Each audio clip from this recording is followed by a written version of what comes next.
Hi, this is Gopi. I'm a SAP consultant. Today, I'm going to give you a presentation about 4 components of SAP event management. These are the backbones of SAP event management.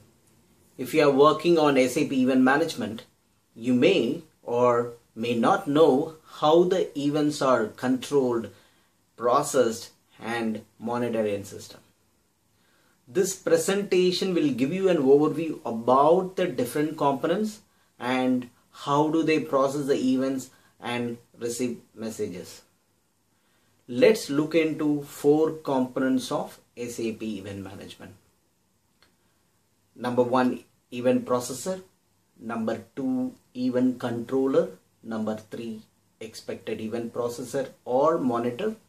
Number 4, rule processor. Number 1, event controller. When an event is received by SAP EM system, the event controller first gets a tracking ID of the event. It then checks for any relevant event handlers for the event message using the tracking ID. If any relevant event handlers exist, then the event message will be handed over to the event processor for processing. For example, customer shipment delivery event is coming into SAP EM.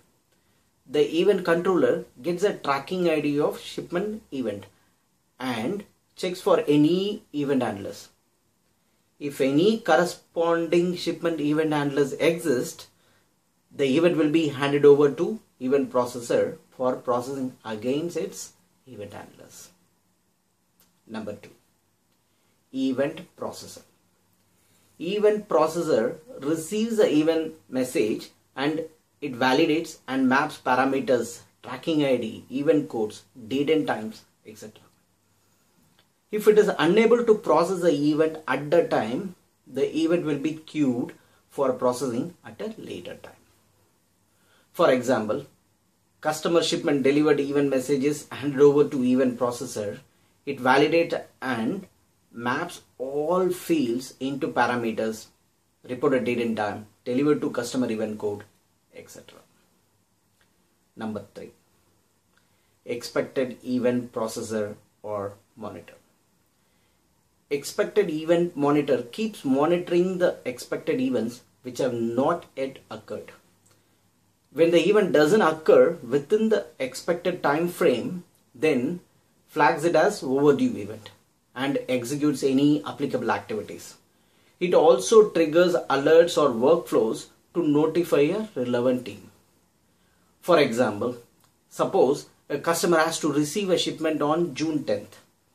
The expected event processor will keep a watch on this event until it occurs.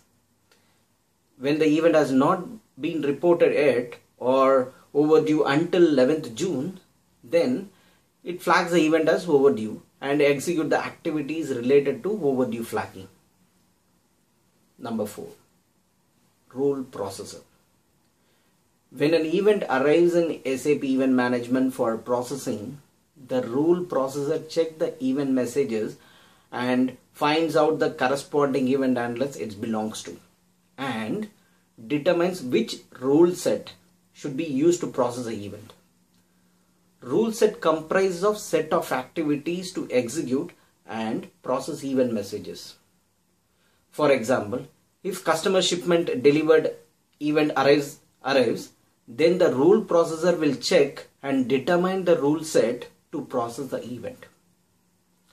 Today, we have seen 4 components of SAP event management. In my next video, we will see more about SAP event management.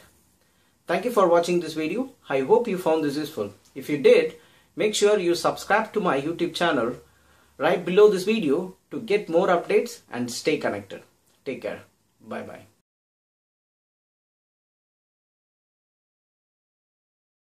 bye.